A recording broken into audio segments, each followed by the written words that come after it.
Apakah saat ini suara saya terdengar dengan jelas? Ya, sudah Mbak.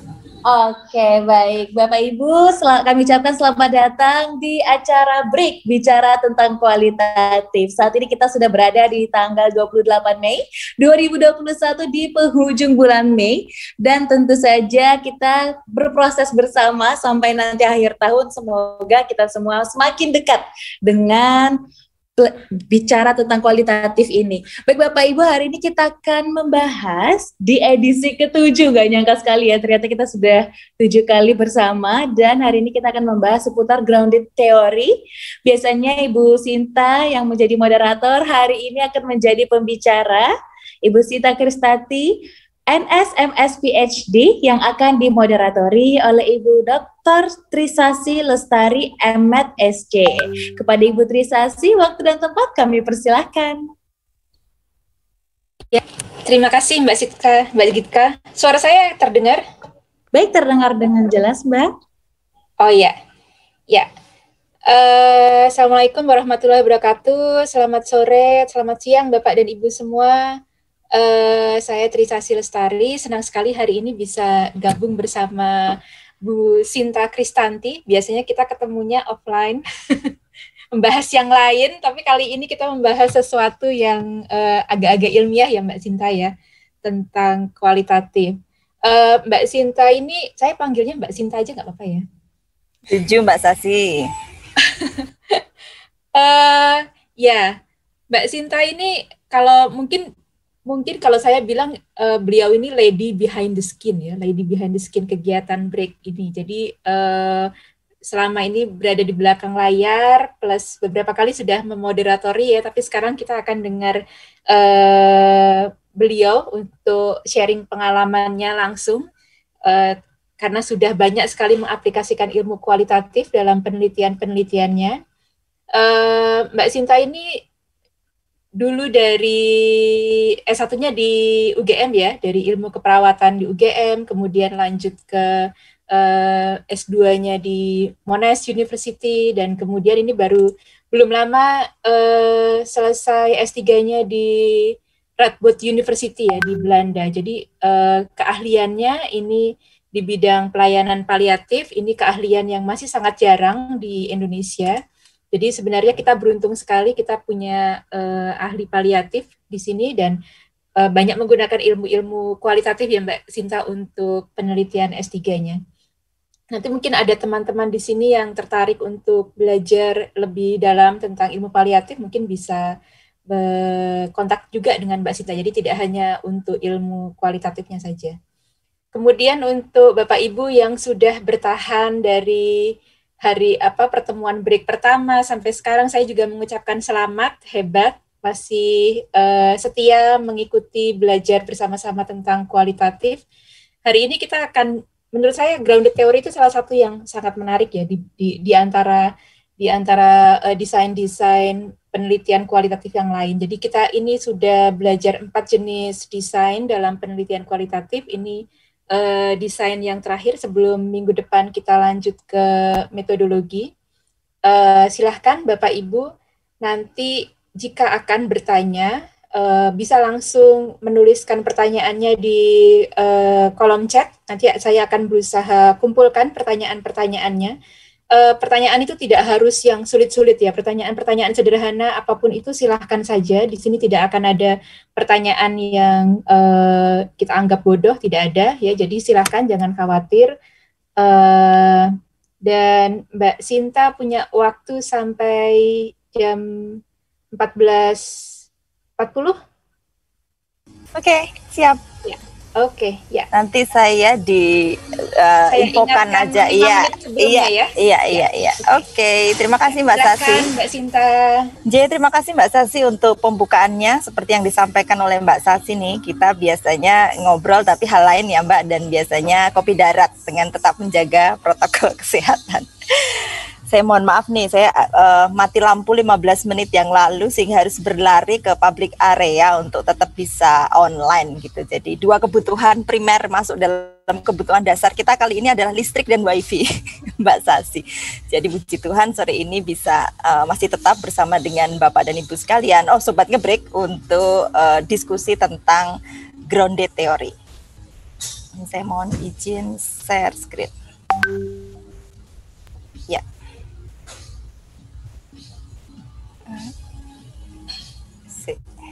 Oh ya, ini dia. Oke. Dalam diskusi kita di sore hari ini terkait dengan grounded theory, sebenarnya hanya akan ada 2 hal saja yang akan kita diskusikan. Yang pertama adalah tentang sejarahnya. Jadi sejarah dari grounded theory ini cukup menarik untuk sobat Ngebreak sekalian untuk nikmati dan ketahui. Karena dengan kita memahami sejarah dari desain penelitian ini, maka langkah berikutnya dalam hal pemilihan dan dalam hal penggunaan itu kita menjadi lebih punya bayangan gitu kalau kita punya sejarah pembentukan desain ini. Dan kita berikutnya akan diskusi tentang features atau gambaran apa saja kegiatan atau aktivitas yang kita lakukan bila kita menetapkan untuk menggunakan grounded theory dalam penelitian kualitatif kita. Grounded theory ini sendiri didefinisikan sebagai desain penelitian kualitatif yang tujuannya adalah untuk melihat interaksi dalam upaya memahami dan mengidentifikasi hubungan ide atau konsep. Nah, dengan kata lain, grounded theory dari katanya grounded atau berakar gitu ya, dari bawah gitu ya. Harapannya adalah di akhir desain, dengan menggunakan desain penelitian ini, maka di akhir penelitian diharapkan mampu untuk menyusun teori atau framework atau kerangka pikir gitu ya, yang tentunya validasi teori itu sendiri nanti akan menggunakan desain penelitian yang lain, tetapi framework atau cara berpikir ini bisa disusun dengan menggunakan grounded theory. Jadi secara singkat, grounded theory itu kita gunakan untuk penelitian-penelitian yang bertujuan untuk menghubungkan dan melakukan interaksi antara ide dengan kategori. Sejarah dari grounded theory ini sendiri, jadi diawali di sekitar tahun 1967, seorang sosiolog ulung ya bernama Bernie Glaser beserta Anselm Strauss. Anselm Strauss ini sendiri adalah sosiologi di bidang kesehatan atau medical sociologist. Mereka mengawali perjalanan grounded theory ini dengan constant comparative method. Jadi metode melakukan analisa data kualitatif yang nanti akan kita diskusikan dalam features of grounded theory. Kemudian mereka bersama gitu ya menyusun satu desain yang bukan hanya untuk analisis tetapi juga desain penelitian, dan mereka menamakan itu sebagai grounded theory. Pada saat itu mereka melakukan penelitian di tahun kurang lebih 67 di Amerika tentang bagaimana tenaga kesehatan dan keluarga itu memahami arti kematian. Kebetulan nih Mbak Sasi, ini juga sesuai dengan apa yang banyak kami pelajari, yaitu paliatif. Tetapi pada saat itu tidak di-stating sebagai paliatif, tetapi mereka ingin memotret tentang bagaimana tenaga kesehatan itu men-sharingkan proses kematian kepada pasien dan keluarga. Dan dari hasil penelitian mereka ini, grounded theory ini sendiri dibukukan ya menjadi satu buku, yaitu The Discovery of Grounded Theory Strategies for Qualitative Research. Jadi ini merupakan buku pertama untuk grounded theory. Dan semenjak itu di tahun 60-an itu grounded theory ini sendiri moncer gitu ya, ngehits banyak dilirik secara empiris oleh para peneliti kualitatif, karena tentunya di tahun-tahun tersebut penelitian kualitatif itu belum setrendy atau belum sengetren penelitian kuantitatif, masih dipertanyakan subjektivitasnya dan seterusnya dan seterusnya. Nah, grounded theory ini merupakan salah satu yang menjadi rujukan dalam kaitannya dengan kualitas empirikal atau secara saintifik ini diakui. Cinta semusim ini ternyata tidak bertahan lama, Mbak Sasi. Pak Glaser dan Pak Strauss ini punya muatan yang sedikit berbeda gitu ternyata dalam grounded theory ini sendiri. Glaser ini cenderung lebih bebas gitu. Dia memberikan kesempatan untuk peneliti grounded theory atau Glaserian kita menyebutnya itu untuk bebas mengeksplorasi, termasuk diantaranya menganalisis data. Nanti akan kita jelaskan apa perbedaannya secara detail. Anselm Strauss, however gitu ya, punya pandangan yang berbeda. Dia berpikir bahwa ketika dibebaskan, diberi batasannya itu luas gitu ya, artinya tidak berbatas seperti samudra, ada banyak kelemahan untuk peneliti kualitatif menggunakan grounded theory ini. Mungkin banyak peneliti kualitatif pemula yang takut untuk menggunakan grounded theory karena merasa belum mampu dalam melakukan analisis seobjektif mungkin dan seterusnya. Sehingga menurut Anselm Strauss harus ada panduan tentang bagaimana seorang peneliti kualitatif ini terutama menganalisis data dengan menggunakan grounded theory. Dan Glaser tidak berpikir hal yang sama. Oleh karena itu di sekitar tahun 90-an Glaser ini menerbitkan satu buku sendiri tanpa Strauss. Dia menerbitkan buku berjudul Theoretical Sensitivity. Pak Glaser, if I'm not mistaken, hingga sekarang beliau masih hidup dan masih terus menyebut dirinya sebagai classical grounded theory. Beliau punya ranahnya sendiri terkait dengan grounded theory. Sedangkan Anselm Strauss atau Pak Strauss di akhir tahun 90-an, kurang lebih 95-an gitu ya, beliau ini membimbing kebetulan seorang mahasiswa keperawatan S3, ini sih kebetulan saja ya, bernama Juliette Corbin. Dan Juliette Corbin ini bersama Juliette Corbin, Anselm Strauss ini membuat buku juga yang berjudul Basic of Qualitative Research. Nah di sini grounded theory itu diolah, strukturisasi lagi dan sangat membantu peneliti kualitatif pemula untuk tetap mengaplikasikan grounded theory secara rapi dengan menggunakan beberapa step yang nanti akan kami jelaskan berikutnya. Dan ini tidak ketemu antara Glaser and Strauss hingga akhir masa hidupnya. Jadi betul-betul grounded theory ini seperti kutub utara dan selatan seperti itu, di mana Glaser itu sifatnya klasik dan bebas, sedangkan Strauss ini memberikan batasan-batasan yang Glaser kemudian mengatakan bahwa kalau diberi batasan berarti bukan grounded theory lagi dan seterusnya. Jadi memang agak sedikit kontroversial.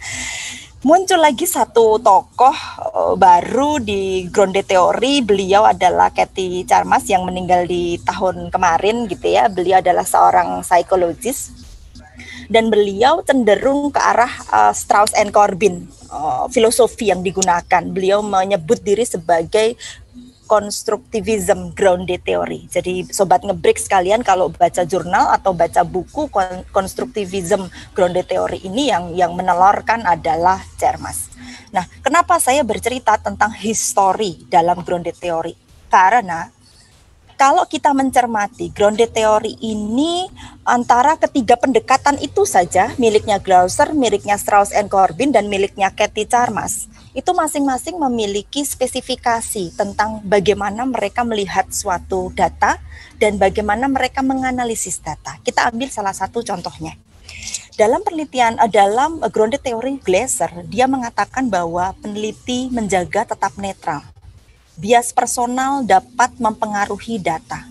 Oleh karena itu, Glaser itu percaya bahwa tidak direkomendasikan seorang peneliti kualitatif itu untuk membuat bab 2 atau mempelajari lebih dalam terkait dengan kontennya sebelum masuk ke field work.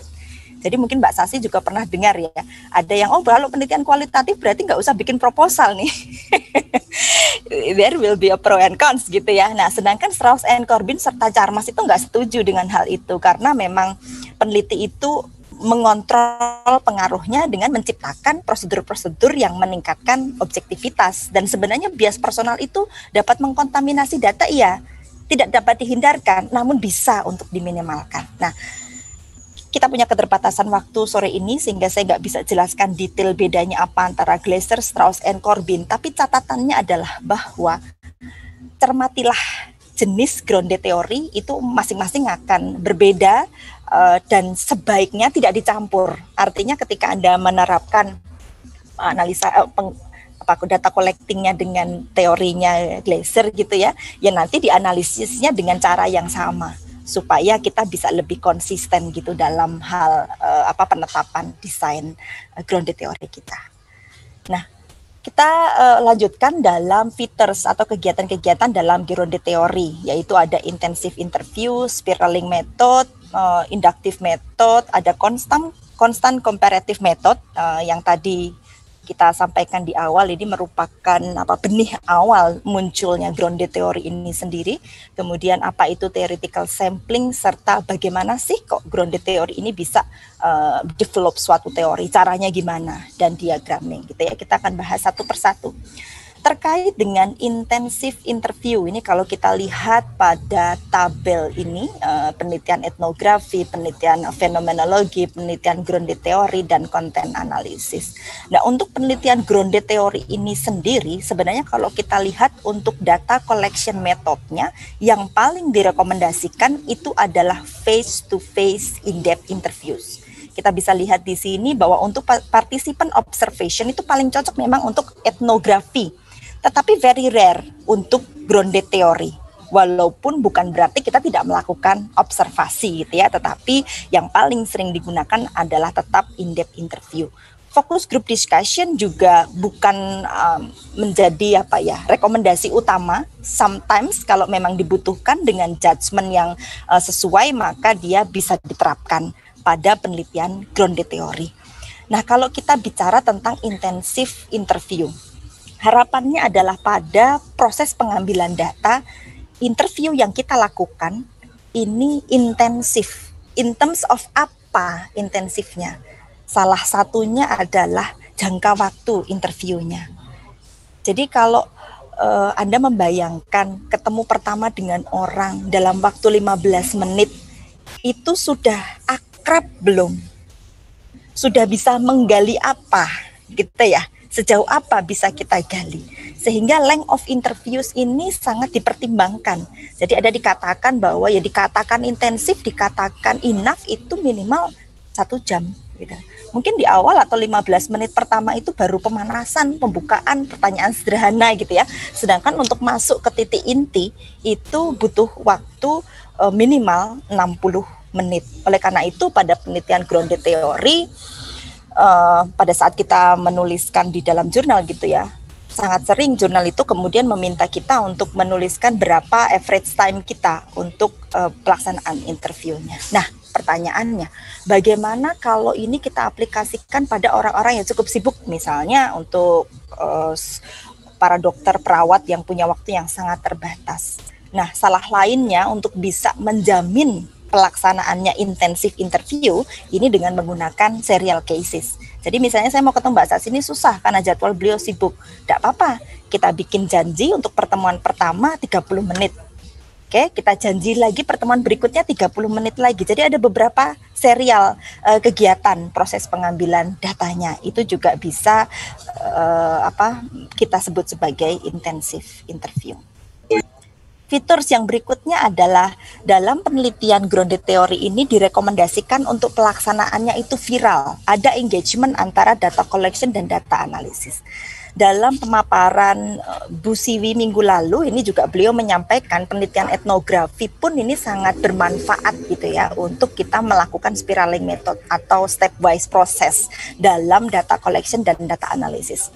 Message pentingnya adalah sebenarnya bahwa jangan sampai kita sebagai peneliti kualitatif itu yang sering kali terjadi adalah ngambil data, ditutup, pulang ke meninggalkan field work gitu ya, kemudian baru dibuka. Rekamannya baru dibuka, transkripnya baru dibuat.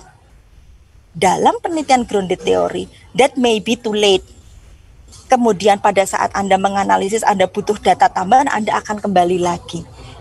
Dan juga that's not the point of grounded theory. Bahwa grounded theory akan melakukan engagement atau penelusuran data itu mulai pada saat data collection itu dilakukan. Nanti akan kami ilustrasikan pada penjelasan kami yang berikutnya.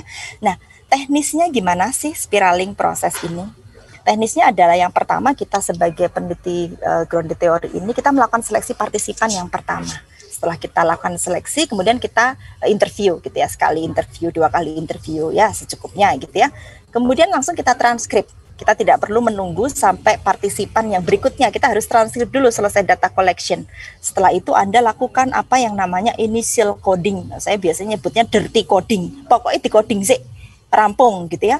Selesai itu Anda melakukan apa yang namanya refleksi. Kalau dalam buku Prof. Uut itu beliau menyarankan ada 3 jenis refleksi. Nanti bisa dibaca pada bukunya ya. Ada refleksi metodologi, ada refleksi dan lain-lain. Ada 3 jenis refleksi. Setelah itu kemudian Anda cek probingnya apakah membutuhkan koreksi. Anda sudah paham ya bedanya antara daftar pertanyaan atau topik guide dengan probing. Kalau belum, nanti akan kita diskusikan di minggu depan bersama dengan Bu Tanti apa itu probing dan apa itu topik guide, karena itu berbeda. Jadi probing itu cara bertanya gitu ya. Kita cek dulu apakah membutuhkan koreksi, and only after that kita akan melakukan seleksi partisipan yang berikutnya, dan itu seterusnya. Dalam proses ini makanya dalam grounded theory salah satunya kita akan melakukan yang namanya constant comparative method. Dari partisipan 1 kita bandingkan dengan partisipan 2 dan seterusnya. Jadi bukan ngambil data baru dianalisis, enggak. Tapi ngambil data dianalisis, ngambil data lagi dianalisis, dibandingkan dengan data yang sebelumnya dan seterusnya. Dan ini salah satu fitur penting dalam grounded theory. Mungkin sama juga dengan etnografi, bahwa di dalam grounded theory itu kita akan melihat data kita nggak akan punya bayangan tentang kurang lebih nanti isi data saya adalah ini ya, kita nggak tahu apa yang nanti akan dijawab oleh partisipan kita. Jadi inductive approach itu akan kita gunakan pada saat kita menganalisis data grounded theory. Yang berikutnya adalah terkait dengan constant comparative method. Jadi grounded theory ini salah satu fitur pentingnya adalah tadi membandingkan antara satu data yang kita punya dengan data yang lain. Jadi kurang lebih kalau kita punya permainan zaman dulu itu melihat apa sama apa beda gitu dari 2 gambar ini. Kurang lebih seperti itu. Jadi misalnya pada penelitian kami melihat family caregiver experiences pada saat mereka menjadi pengasuh keluarga atau menjadi family caregiver. Kita akan membandingkan antara family caregiver 1, pengalamannya dengan family caregiver 2, pengalamannya dengan family caregiver 3, sehingga pemahaman kita terkait dengan pengalaman family caregiver itu akan luas ketika ada proses pembandingan. Kalau begini, kalau begitu gitu ya. Jadi ada proses pembandingan atau disebut dalam constant comparative method untuk analisa datanya. Fitur yang berikutnya adalah theoretical sampling. Ini sangat spesifik dalam grounded theory. Seringkali kita misinterpretasi. Hanya karena ada kata-kata sampling, kemudian dalam benak kita, apalagi kita juga orang-orang kuantitatif gitu ya, langsung hitungan angka berapa jumlahnya, ini tentang bagaimana kita menetapkan jumlah partisipan di dalam penelitian ini. Nah ternyata bukan seperti itu yang namanya theoretical sampling.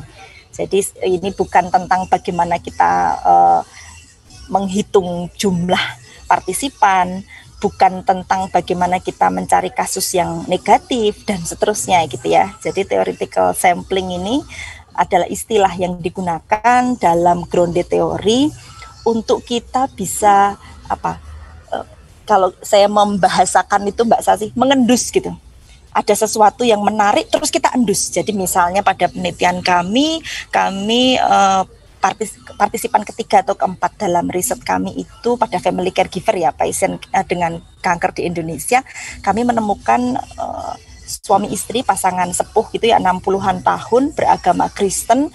Kemudian dia mengasuh istrinya yang sakit gitu, dan keluarga Batak. Mungkin Mbak Sasi juga akrab ya dengan orang Batak, itu kan istri itu sangat mengabdi, apalagi suaminya itu pejabat dulu yang biasanya dulu dilayani dan seterusnya.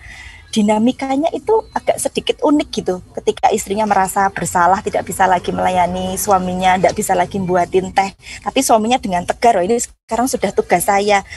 Kami jadi berpikir, ini kalau pada keluarga lansia, ini kan yang sudah tua gitu ya, dengan agama Kristen, dengan ekonomi yang tinggi, kami mengendus, gimana ya kalau dengan ekonomi yang biasa aja, yang dari Jawa mungkin, apakah sama atau beda pengalamannya. Kemudian kita cari dengan spesifikasi yang kami duga ini secara ras atau agama itu akan apakah memiliki pengalaman yang berbeda, karena memang mau kita konstan komparatifkan itu tadi.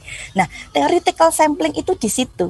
Bagaimana seorang peneliti kualitatif itu mempertanyakan datanya, memiliki satu hipotesis, menyimpulkan, kemudian membandingkan dengan data yang lain. That's how we refine and elaborate our theory atau hipotesis. Kadang-kadang kalau kita bicara ngomong teori itu kan firm banget gitu ya. Tapi kalau hipotesis it can be right or it can be wrong gitu ya. Kalau hipotesis ya jadi lebih halus gitu daripada kita bicara teori. Nah, ini adalah contoh aplikasi penggunaan theoretical sampling, Mbak Sasi. Jadi misalnya pada satu riset, kebetulan ini mungkin risetnya riset besar ya Mbak Sasi, multi years ya. Jadi yang nggak sekali pengambilan data. Ini ada fase 1 pengambilan data, fase 2 pengambilan data, dan fase 3 pengambilan data. Kalau kita cermati bagaimana peneliti ini melakukan theoretical sampling, di masing-masing fasenya itu memiliki aim yang berbeda. Bukan berbeda melenceng, tetapi menjurus gitu. Ini tuh semakin fokus dari fase 1, fase 2, dan fase 3. Fase 2 ini adalah penerjemahan lebih lanjut dari fase 1 yang sudah dilakukan sebelumnya. Demikian juga dengan fase 2 dan fase 3. Jadi pada fase 2 ini kita sebagai peneliti itu adding another interview question. Mungkin ngambil data baru lagi dengan spesifik pertanyaan yang baru dengan tujuan yang baru. Demikian juga untuk fase 2 gitu ya. Jadi lebih spesifik lagi, dan ini rasanya penelitian ini juga cukup besar dan firm gitu ya untuk penggunaan grounded teorinya. Yang berikutnya adalah tentang bagaimana grounded teori ini merupakan desain penelitian kualitatif yang digunakan untuk mendevelop suatu kerangka pikir atau teori gitu ya. Jadi dalam data analisisnya yang akan saya presentasikan ini adalah menurut Strauss and Corbin. Jadi saya tidak mendeskripsikan bagaimana Glaser dan bagaimana Cathy Chermas. Jadi perlu di-note ini adalah Strauss and Corbin. Dalam Strauss and Corbin dia mengenal ada 3 langkah di dalam data analisis grounded theory. Yang pertama adalah initial coding, yang kedua adalah axial coding, dan yang terakhir adalah selective coding. Di dalam initial coding ini ada coding level 1 dan coding level 2. What I mean by level 1 is coding as normal business. Seperti kita mengcoding biasa. Itu namanya level 1. Nah, yang level 2 itu adalah pembentukan kategori. Itu kita mudahnya menyebutnya tetap masih dalam ranah initial coding. Kalau grounded theory itu menyebutnya, tapi dia di level 2. Jadi activity dalam initial coding adalah melakukan coding as usual and then categorization. Ya, gitu ya. Kemudian axial coding ini ya cukup spesifik. Analoginya begini Mbak Sasi. Jadi seperti tadi kita sampaikan bahwa Strauss and Corbin itu bertekad untuk membantu peneliti Glaserian untuk menganalisis datanya. This is what I mean by helping Glaserian gitu. Jadi mereka itu punya komponen atau constructs yang mereka susun. Analoginya ini seperti rumah Mbak Sasi. Jadi mereka menyediakan ruang tamu, namanya condition misalnya, ruang tidur, intervening condition, actions atau ruang belakang, dapur atau misalnya consequences gitu. Dan mereka punya definisinya. Dimasukkan condition ketika situasi atau kondisi yang membentuk struktur dari fenomena yang dipelajari dan seterusnya. Jadi mereka punya definisi gitu. Anda bisa menyebut ini sebagai kondisi bila sesuai dengan definisi ini. Jadi dia menggambarkan bila data Anda itu berada di depan, punya pintu, tempat di mana orang itu ngumpul dan seterusnya, berarti itu ruang tamu. Nah, itu juga itu namanya kondisi. Tempat di mana ibu memasak, rajang-rajang, tempat sumber makanan keluarga, lah itu namanya dapur. Lah itu namanya intervening condition. kalau menurut grounded teori Strauss and Corbin. Jadi kita dibantu dengan diberikan ruangan dan data yang kita punya itu dicemplong-cemplong dimasuk-masukkan. Oh ini cocoknya masuk di kondisi, oh ini masuknya di intervening condition, ini masuknya di action gitu ya. Jadi dari data yang kita punya kita nyemplong-nyemplong di dalam konstruk yang sudah disiapkan oleh Strauss and Corbin tadi. Nah, step terakhir di dalam grounded teori adalah menentukan core fenomena. Nah ini yang seringkali challenging Mbak Sasi. Kita bikin coding itu biasa, kategori itu ya walaupun berdarah-darah bisa lah nyemplong-nyemplong di dalam ruangan tadi ya oke lah. Tapi core fenomena, that's another thing gitu ya, perlu banyak telaahan, kemudian perlu ngelihat quotes yang kemarin kita punya dan seterusnya. Jadi memang ini sangat penting, penetapan core fenomena dalam grounded teori itu penting karena core fenomena, akarnya, jantungnya, pusatnya itu adalah yang menjadi hal penting dalam penemuan kita di grounded teori. Jadi data kita tuh apa yang paling penting. Kalau tanpa dia nggak bisa. Data tersebut yang paling berhubungan dengan data-data yang lain. Nanti akan kita berikan ilustrasi dalam riset kami. Nah, supaya lebih mudah, Sobat Ngebreak sekalian, kami berikan contoh satu case study. Paling gampangnya dengan papernya sendiri gitu, jadi nggak perlu baca gitu, lain gitu ya Mbak Saat. Ini paper yang kami publikasikan bersama dengan Prof. Uut juga di tahun 2019. Jadi research question kami adalah what are the experiences of family caregivers in looking after patients with cancer in Indonesia. Dan tujuan penelitian kami adalah to explore and to model the life experiences of family caregivers of patients with cancer in Indonesia. Jangan lupa, grounded teori adalah untuk develop teori. Karena kalau tanpa kata-kata to model, sebagai peneliti kualitatif itu akan melihat, oh ya dia fenomenologi ya. Karena life experiences, that's a keyword gitu. Sedangkan kalau saya to explore and to model, belum tentu fenomenologi. To model, that's the only way to do ya dengan menggunakan grounded teori. Kalau pengen memang desain atau menggambarkan kerangka pikirnya. Seperti itu. Oke. Yang pertama ketika kami melakukan fieldwork, yang kami lakukan tadi menyusun coding atau business as usual. Semua peneliti kualitatif sudah akrab ya dengan inisial coding, jadi coding as usual lah, tidak perlu saya deskripsikan secara elaboratif lagi. Kemudian initial coding level 2 yaitu membentuk kategori. Ini kalau kita peneliti kualitatif ini paling seneng nih Mbak Sasi ya, main-main sama potongan-potongan kertas ini gitu ya. Jadi ini masih dalam step initial coding di level 2. Nah, untuk step berikutnya adalah axial coding. Nah, pada axial coding yang kita mainkan itu bukan lagi coding level 1. Tetapi coding level 2 atau kategori itu yang mau kita cemplung-cemplungkan dalam ruangan-ruangan yang sudah disediakan oleh Anselm, Strauss and Corbin tadi. Ya, jadi kami masukkan ke sini gitu ya. Masukkan ke sini ada kontekstual faktornya, intervening conditionnya seperti apa, action dan consequences. Ketika sudah rapi, rampung, nah baru kita tetapkan kira-kira dari ini semua core fenomenanya apa sih. Nah, dalam penelitian kami yang kami tetapkan untuk jadi core phenomenon pengalaman hidup family caregiver pasien kanker adalah kepercayaan mereka terhadap proses perawatan atau belief in caregiving. Itu ya. Ya ini slide yang terakhir. Jadi salah satu fitur yang lain dalam grounded teori adalah diharapkan framework tadi itu digambarkan dalam bentuk gambar atau diagram gitu ya, kayak kita misalnya ya analogi lagi ya Mbak Sasi, sudah pacaran 5 tahun apalagi kalau nggak nikah misalnya gitu ya, ini sama kalau kita baca judulnya grounded teori, yang diharapkan itu ada diagramnya gitu, ada gambarnya yang muncul yang kemudian bisa diakses dan difahami oleh pembaca lebih lanjut. Jadi diagram itu tidak selalu ada, pacaran tidak selalu diakhiri dengan menikah gitu ya Mbak Sasi ya. Tetapi salah satu yang diharapkan itu kita baca grounded teori itu ada gambar yang bisa kita juga akses.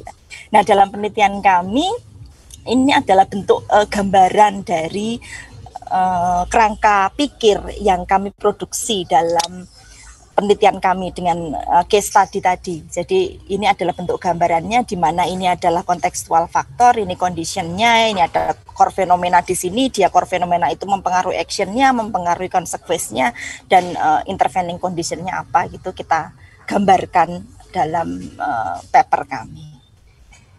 Ya, ini mungkin slide yang terakhir ya, bahwa jangan lupa grounded theory itu punya beberapa tipe, jadi cermati dan pilih sesuai dengan research question Anda, mana yang cocok gitu ya. Jadi artinya harus banyak baca. Kalau saya merekomendasikan itu baca tuh bukunya, jangan jurnal saja, itu nggak cukup kalau kita mau pakai grounded theory murni. Jadi silakan dibaca bukunya langsung. Kalau tertarik dengan classical grounded theory ya langsung diakses bukunya karena sangat mudah untuk diakses juga.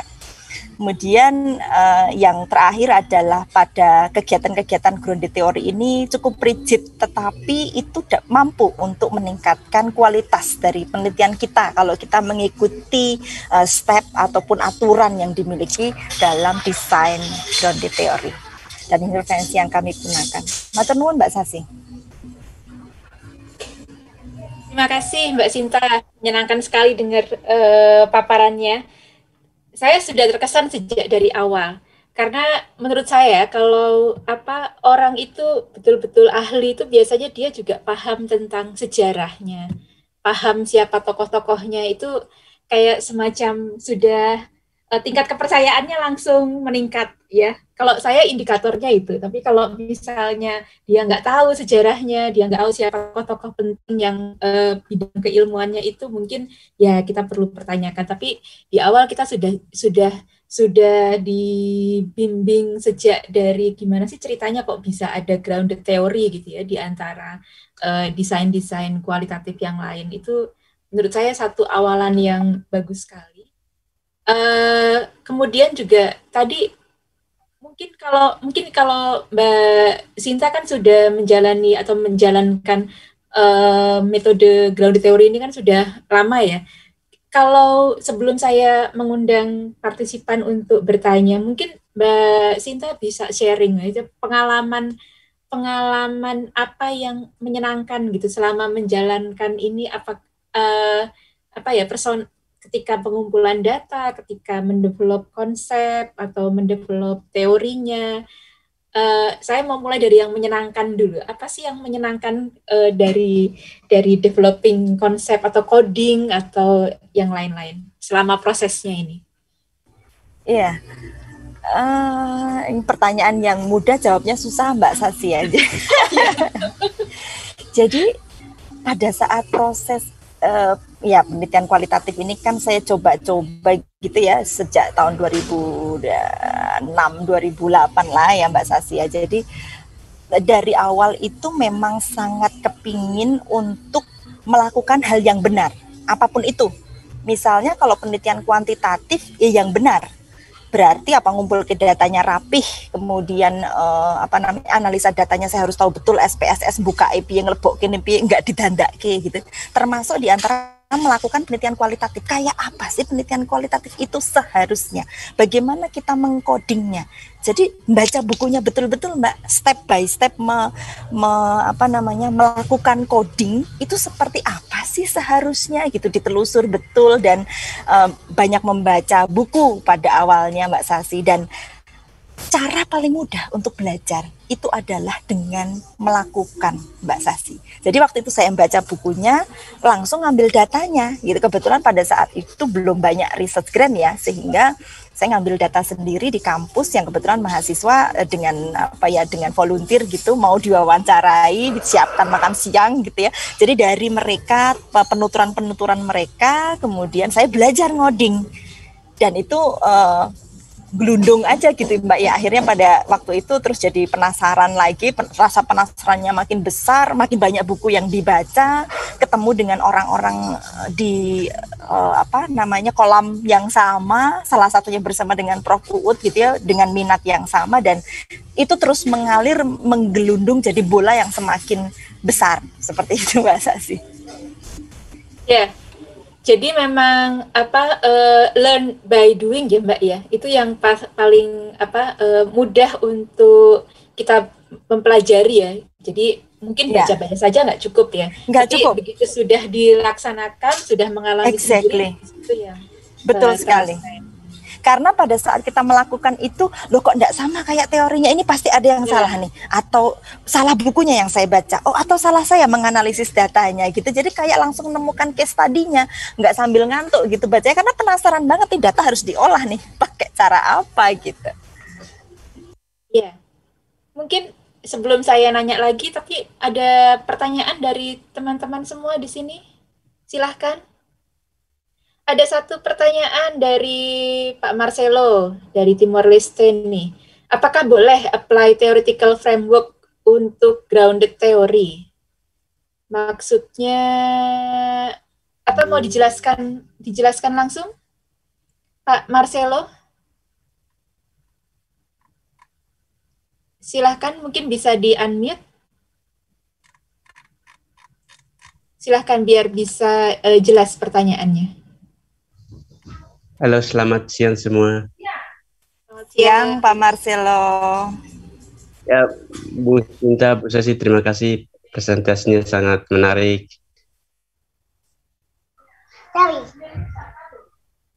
Ya, silahkan pertanyaannya Pak Marcelo.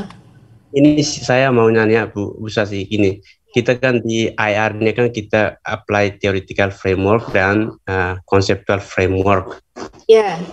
Jadi yang mau nanya, apakah boleh di grounded theory kita pakai theoretical framework atau conceptual framework yang seperti kita gunakan di IR? Mungkin pertanyaannya gini ya, jadi kalau misalnya di penelitian atau di proposal kan kita harus menunjukkan theoretical framework dan conceptual framework. Nah, kalau misalnya desainnya adalah grounded theory, sementara grounded theory itu kan induktif ya, kita ingin menyusun suatu teori baru. Nah, ini apakah masih menggunakan theoretical framework dan conceptual framework? Sebenarnya menarik nih Mbak Sinta pertanyaannya. Betul. Kayaknya saya nangkep sedikit pertanyaannya Mbak Sasti, karena memang ini juga jadi pertanyaan di banyak mahasiswa kita. Jadi kalau draft proposal mahasiswa kita di FKKMK itu kan memang diharapkan di bab 2 ya Mbak Sasi ya, di akhir bab 2 itu kan mereka mampu mengidentifikasi kerangka teori dan kerangka konsep penelitian. Terus mereka kemudian seringkali bingung, lah terus kerangka konsep sama kerangka teori saya bagaimana kalau ini belum, karena memang pada penelitian grounded teori ini kan diterapkan pada fenomena yang belum banyak diteliti, yang gambarannya itu masih blur, kabur, tipis-tipis gitu ya Mbak Sasi ya, sehingga masih perlu diceritakan, digambarkan. Nah ini cocoknya adalah dengan menggunakan grounded theory. Jadi kayak kita menetapkan satu titik gitu ya, untuk nanti akan dikembangkan dengan pola atau desain yang lainnya. Nah bagaimana kita mau bikin kerangka konsep dalam penelitian itu kalau konsepnya aja belum banyak digambarkan oleh penelitian sebelumnya. Ya ini ada beberapa pros dan cons sih. Saya tidak bisa menjawab dengan satu kalimat saja, akan tetapi paling tidak dalam kerangka konsep yang Anda gambarkan itu paling tidak berdasarkan dari penelitian-penelitian yang ada sebelumnya terkait dengan fenomena yang kita teliti. Jadi mungkin tidak diteliti itu, tapi di sekitar itu. Jadi misalnya, ya kita tahu ini di daerah Jawa gitu ya. Tapi Jawanya di mana? Oke, digambarkan dulu Jawanya. Kemudian nanti spesifikasi lokasinya. Oh ya, dia terkenal dengan makanan gudegnya misalnya. Dia punya satu merupakan negara dulu pernah menjadi kerajaan. Nah, itu kan gambaran-gambarannya, tapi desain Yogyakartanya itu kan belum nampak. Tapi kita bisa menggambarkan dari pola-pola sebelumnya itu seperti apa. Seperti itu Mbak Sasi. Iya. Semoga jadi, menjawab pertanyaan yang mendekati ya. Jadi kita cari konsep atau teori yang mendekati dengan apa yang akan kita teliti ya Mbak. Tapi belum tentu nanti hasilnya akan sama atau mirip, karena kan Betul. Itu sesuatu fenomena yang mungkin kalau itu penelitiannya sudah pernah dilakukan di Jawa, kalau ini dilakukan di TST hasilnya akan berbeda ya, karena beda konteks, beda macam-macam. Jadi Mungkin analoginya begini juga Mbak Sasi, seperti kita mau melakukan penelitian, ini kami sedang melakukan penelitian sekarang tentang bagaimana pengalaman family caregiver demensia pada kondisi pandemi. Lah pandemi itu yang terakhir itu 100 tahun yang lalu.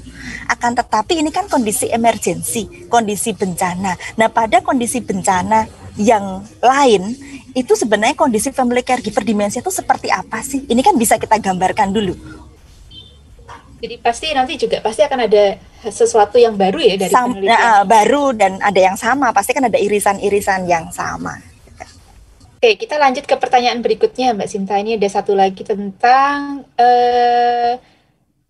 bagaimana sih membedakan antara metode etnografi dan grounded theory ketika dalam proses penelitiannya gitu. Jadi perbedaan, mungkin apakah ada perbedaan yang signifikan gitu ya, sehingga kita bisa dengan mudah membedakan, oh ini penelitian etnografi, ini grounded theory dalam proses. Baik, terima kasih Mbak Erlina. Wah ini ya, Mbak Erlina teman juga nih di bioetika. Jadi sependek yang saya tahu Mbak Erlina, karena saya sendiri belum pernah mengaplikasikan etnografi sejauh ini, yang sering saya gunakan adalah grounded theory. Namun dari banyak mengikuti kegiatan terkait dengan grounded theory termasuk di minggu yang kemarin adalah pada etnografi itu ada beberapa jenis data collection yang sangat direkomendasikan. Salah pentingnya adalah partisipan observation. Itu jadi fitur sangat penting di dalam etnografi. Sedangkan seperti yang kita ketahui yang namanya partisipan observation itu levelnya ada dari 0 sampai 100 range-nya. Mulai dari pasif participant observation hingga actively participant observation. Actively itu ketika misalnya analoginya lagi, contohnya lagi misalnya saya ingin melihat bagaimana mengobservasi bagaimana perawat di rumah sakit itu melakukan rawat luka. Kalau pasif itu bahkan sampai mereka nggak tahu bahwa mereka sedang diobservasi, itu ekstrim banget. Walaupun secara etika ya harus dipenuhi ya, tetapi mereka betul-betul nggak, sampai sudah nggak sadar lagi saya ada. Mungkin karena sudah terlalu lama ada di situ, jadi Mbak Sinta itu lagi observasi apa benar-benar lagi ngapain, itu mereka sudah menganggap itu hal biasa. Itu level partisipannya 0. Saya nggak bertanya sama sekali, saya cuma benar-benar melihat tok.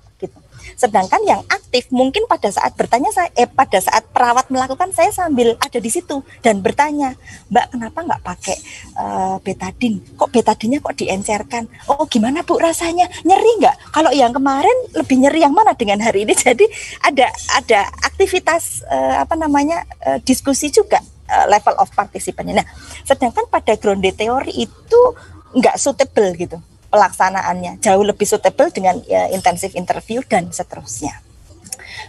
Itu pada proses pengambilan datanya. Sedangkan hasil akhirnya pada etnografi tidak diharapkan untuk kita nggak ngarep adanya framework gitu loh di akhir. Sedangkan kalau grounded theory pembaca dari awal wis ngarep gitu bahwa ini pasti ada kerangka yang bisa dipropos oleh penulis atau oleh peneliti. Again, tidak selalu, tetapi kita wis ngarep gitu Mbak sebagai reader atau reviewer, oh ini ada kerangka yang dipropos atau hipotesis atau proses kerja yang dipropos oleh peneliti gitu di grounded theory. Jadi kurang lebih itu yang secara singkat membedakan antara etnografi dan grounded theory. Selain kalau etnografi hubungannya dengan budaya and the blah gitu.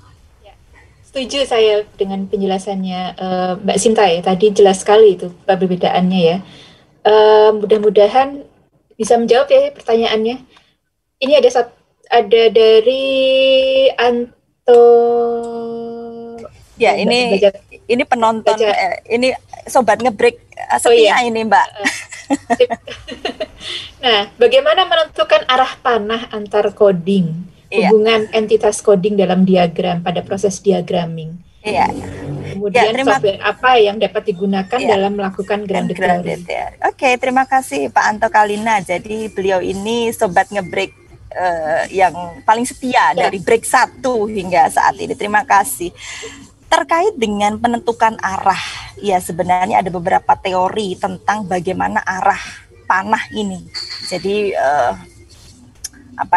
mungkin saya tidak bisa menjelaskan dalam waktu sekian detik gitu ya, tetapi memang ada perbedaan kalau itu titik-titik putus-putus gitu ya, kemudian dengan satu tegas, kemudian ada yang 2 arah dan seterusnya, itu memang ada ringnya dan kata kuncinya. Tetapi garis bawahnya adalah dalam sains ini Mbak Sasi, saya semakin banyak baca tuh semakin banyak bingung juga. Tapi artinya gini, yang paling penting kita menjadi seorang peneliti itu penjelasan itu penting. Jadi konteks itu penting. Jadi kalau dengan footnote, yang saya maksud ini adalah ini, yang saya maksud ini adalah hubungan tegas sebab akibat dan seterusnya dan seterusnya. Jadi kalau kita banyak teori itu akan bingung, tetapi ketika kita sudah yakin dengan satu ini menurut kita valid dan benar, nah kemudian kita konteksnya itu kita tuliskan gitu. Jadi pembaca akan lebih memahami maksud pemikiran kita. Pertanyaan kedua terkait dengan software. Jadi ini akan kita diskusikan pada bulan Juli kalau saya nggak salah. Jadi lebih spesifik lagi tentang software untuk penelitian kualitatif. Jadi nggak kita bahas di saat ini ya Mbak Sasya. Ini udah ngasih saya juga nanti. Tapi kalau kira-kira ya hampir semua software kualitatif bisa digunakan untuk grounded theory ya? Itu betul. Tetapi satu yang perlu kita tegaskan juga Mbak Sasi, software dalam penelitian kualitatif itu bukan untuk menganalisa, it's only for organizing your data. Jadi Anda jangan harap ketik metu 0,5 signifikan tidak signifikan seperti kita dengan menggunakan SPSS atau software kuantitatif lain. It's another different thing gitu dengan kualitatif software ini. Ya. Terus terkait diagramming itu kalau menurut saya itu sesuatu yang paling menarik dari grounded theory ya. Kalau menurut saya di situ kayak kreativitasnya peneliti itu ya muncul di situ ya. Kan tidak ada aturan bagaimana data itu harus disajikan, kan nggak ada ya aturannya. Itu betul-betul bagaimana caranya peneliti itu ingin menceritakan seperti tadi. Menceritakan, mempresentasikan hasilnya. Apakah mau pakai garis, apakah mau pakai yang lain, kan itu ya itu kreativitasnya peneliti ya mungkin ya. Dan harus ada judgement ilmiah. Betul, makanya jadi betul dan juga makanya sangat penting ya Mbak Sasi, dalam satu grup penelitian itu kita juga punya rekan peneliti yang punya nafas yang sama gitu, sehingga ada proses koreksi gitu di sana. Jadi nggak ngerasa kita yang paling benar gitu. Bahkan ditanyain sama Prof Ud, oh iya lo kok iso ngene, oh iya Prof salah ya Prof. Gitu. Jadi karena perspektifnya beda-beda ya, maksudnya orang point of view-nya bisa beda ketika melihat satu gambar yang sama gitu ya. Betul. Jadi analogi kami itu dulu, kalau kamu bisa meyakinkan kami gitu, saya dulu punya 4 pembimbing gitu ya. Kalau bisa meyakinkan kita berempat, ya, mungkin kamu bisa meyakinkan dunia, tapi kalau kamu saja tidak bisa meyakinkan kami berempat, jangan harap dunia mempercayaimu. Ini sebenarnya lanjut ke pertanyaan berikutnya nih, tadi pembahasan tentang model ini kan, ini ada pertanyaan bagaimana proses dari kategori jadi model. Berdasarkan teori sebelumnya atau pertimbangan apa saja yang diperlukan. Jadi bagaimana kita udah punya list of kategori nih Mbak. Nah bagaimana kita mentransformasikan kategori-kategori itu menjadi suatu model atau suatu teori. Ya, itulah kenapa tadi saya bicara tentang at least 3 founder grounded theory.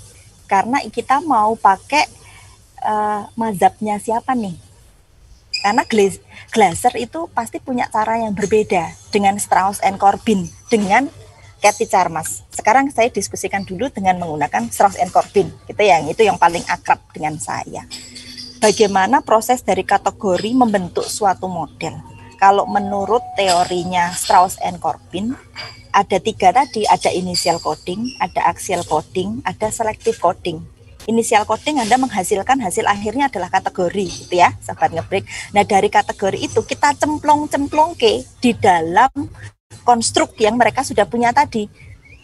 Kategori apa yang cocok masuk dalam condition, kategori apa yang cocok masuk ke dalam contextual factor dan seterusnya. Kemudian dipilih core fenomenanya di dalam selective coding. Jadi ada prosesnya di situ.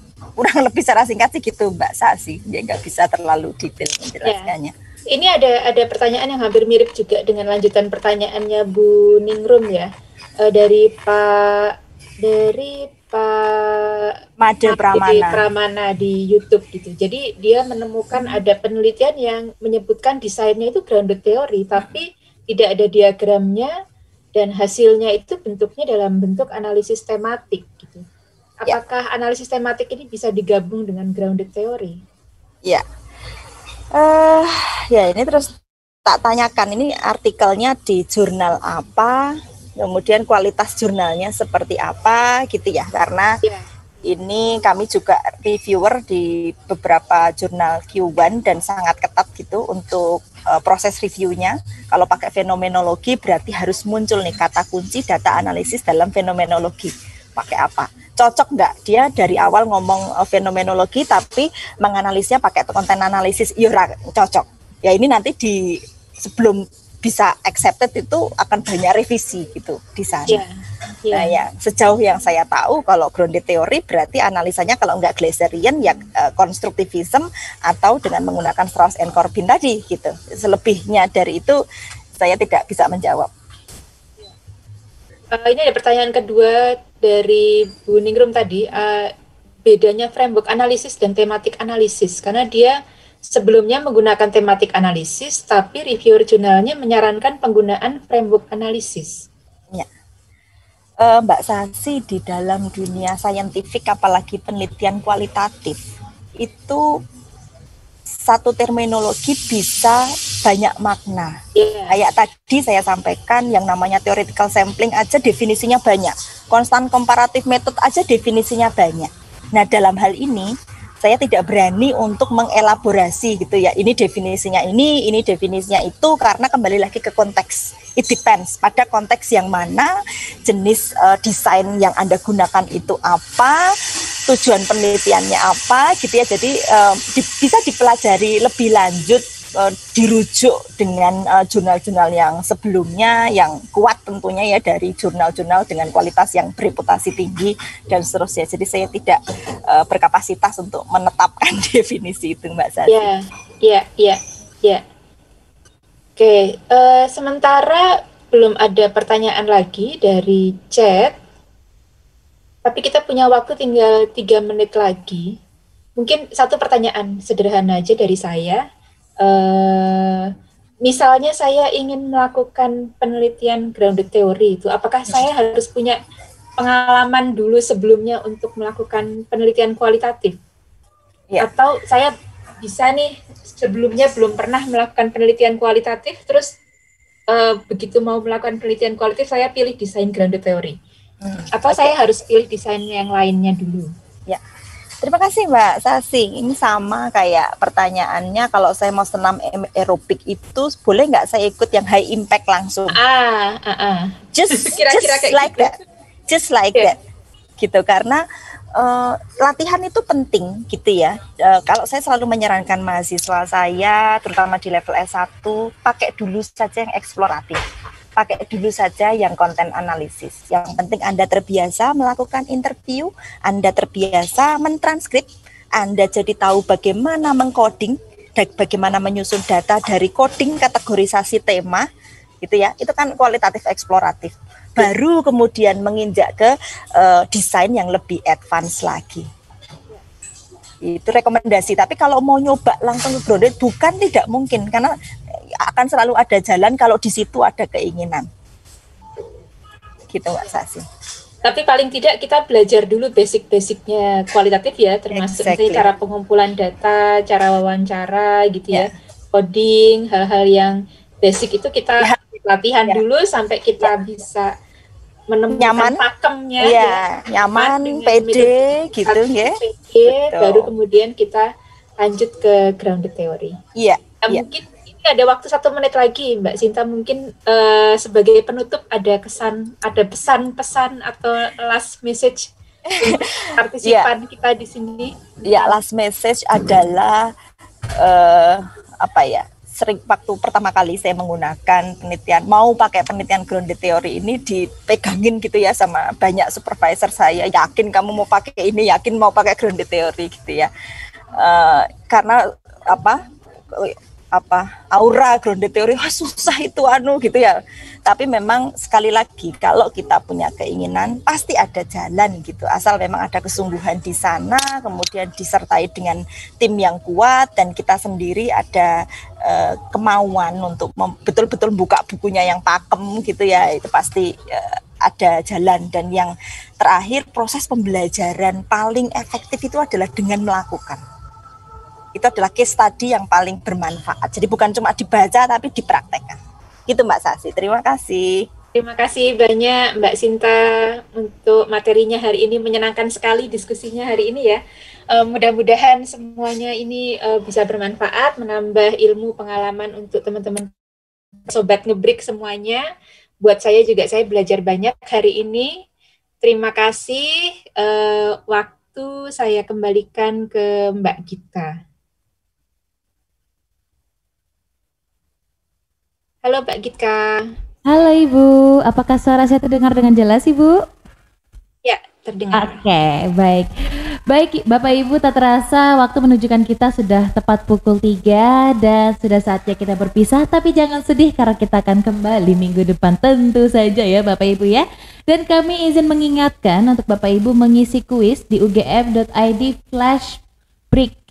Bapak Ibu nanti mungkin bisa dibantu teman-teman kami dari IT. Oke, sudah muncul di layar kaca Anda yaitu berupa barcode. Jadi Bapak Ibu tinggal scan saja dan isi kuis kita pada hari ini. Jangan lupa ya Bapak Ibu, nanti juga Bapak Ibu akan mendapatkan sertifikat dengan mengisi link kuis ini. Nah, buat Bapak Ibu yang ingin langsung ke laman kami di ugm.id/break-ugm. Baik Bapak Ibu, sambil menunggu Bapak Ibu mengisi kuis ini, mungkin kami akan putarkan satu video.